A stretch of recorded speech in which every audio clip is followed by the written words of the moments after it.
Hey guys, and welcome to Book Chat. I'm your host, Dr. Vivian E. Moore. I know I was supposed to get started at 6 o'clock, but I was experiencing some technical difficulties, but now all of that is behind me. So now we will move on with today's program. All right. And once again, thank you for listening. Thank you for joining me today. And I'm on every Saturday at 6 p.m.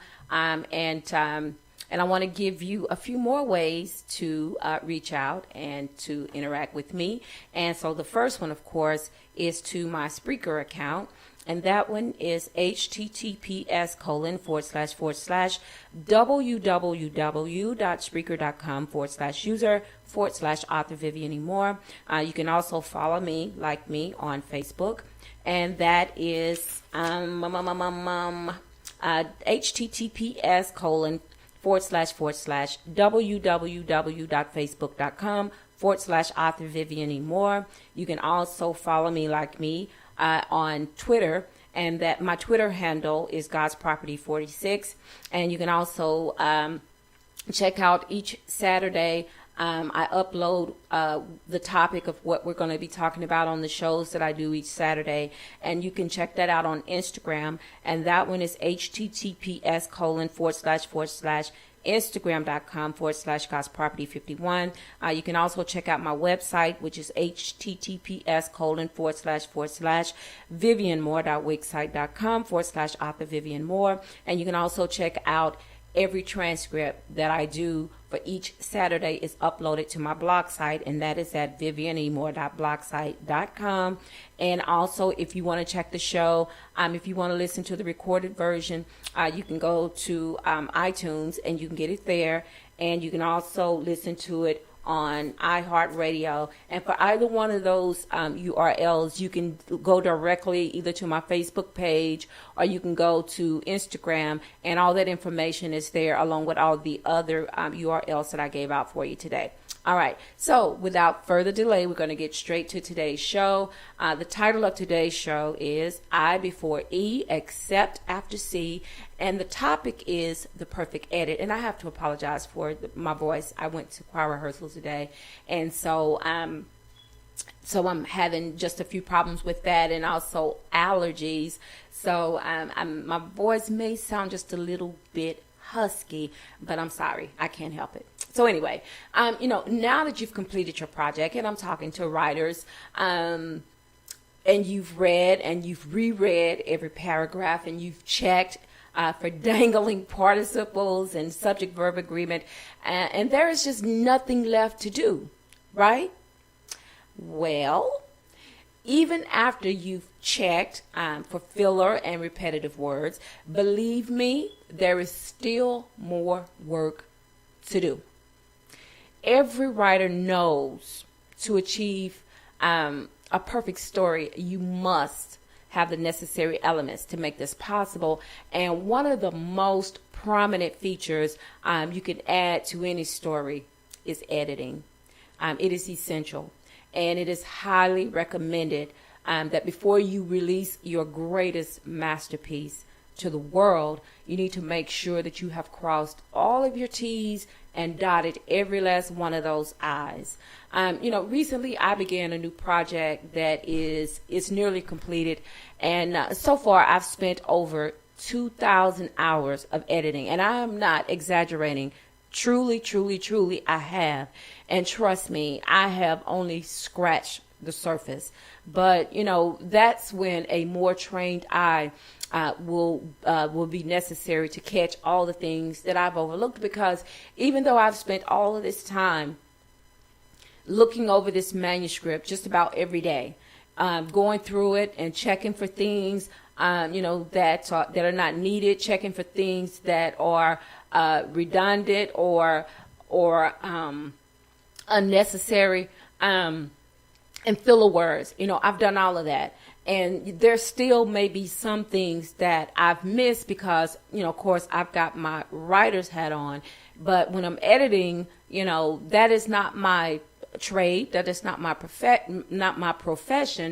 But, I can do simple things. But the more extensive things need to be handled by someone with that skill set. But anyway, although I've given this project my utmost attention, I'm still wise enough to know that this, like I said, it's just not the best thing that I'm good at.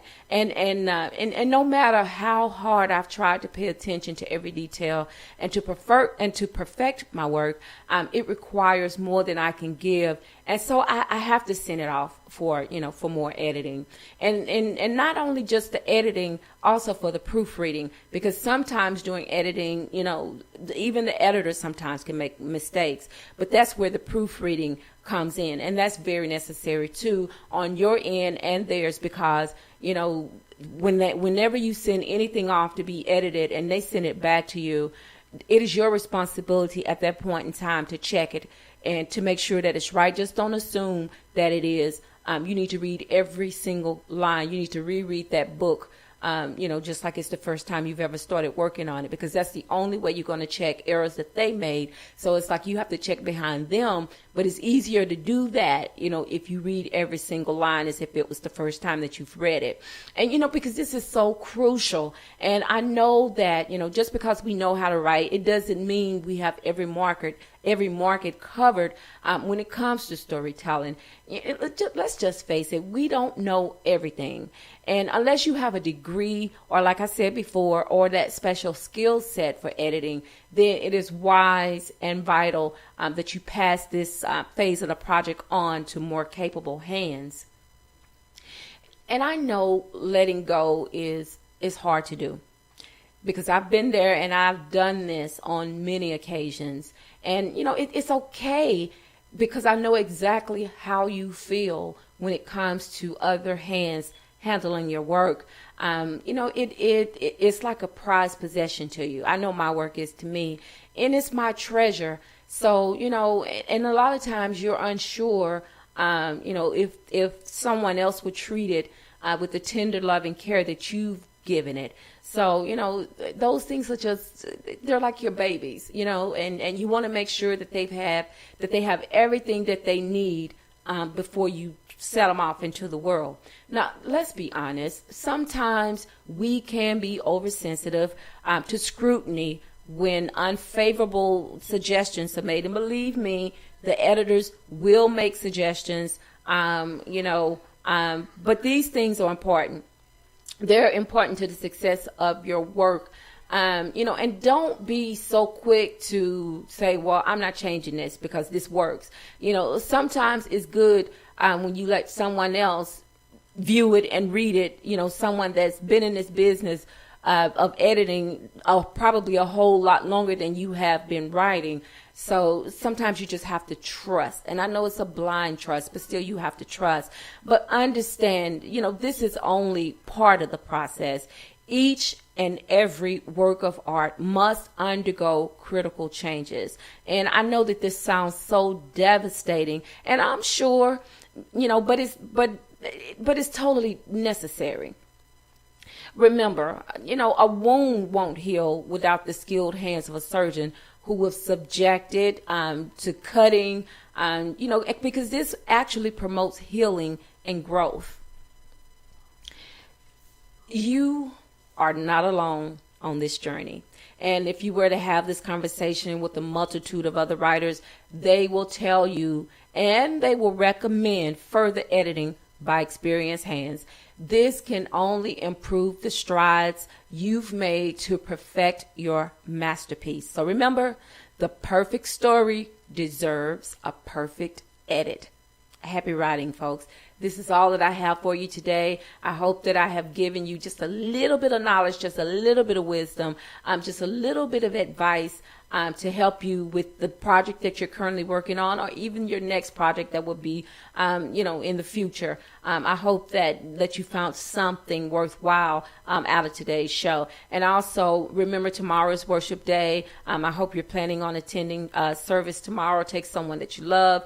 You take a neighbor, take a friend, take some children to church. I just have to mention this. Last Sunday, of course, it was our family and friends day, and we had some visitors that came, and the majority of them were young folks. They were I don't want to call them children because a lot of them were like teens and preteens, but they did this little routine to the song that we sing. Just often we sing this song, but it made it just so much better. So and you miss out on those things when you don't come to church, when you don't come to worship. Things that feed your spirit, they feed your soul. And because we need that, we need some spiritual uplifting just about every day. I know I do. And remember, tell somebody that you love them, because tomorrow is not promised. Today may be the only day you get to say that. I love you. I hope you love me back. Until the next time you hear my voice, God bless you and goodbye.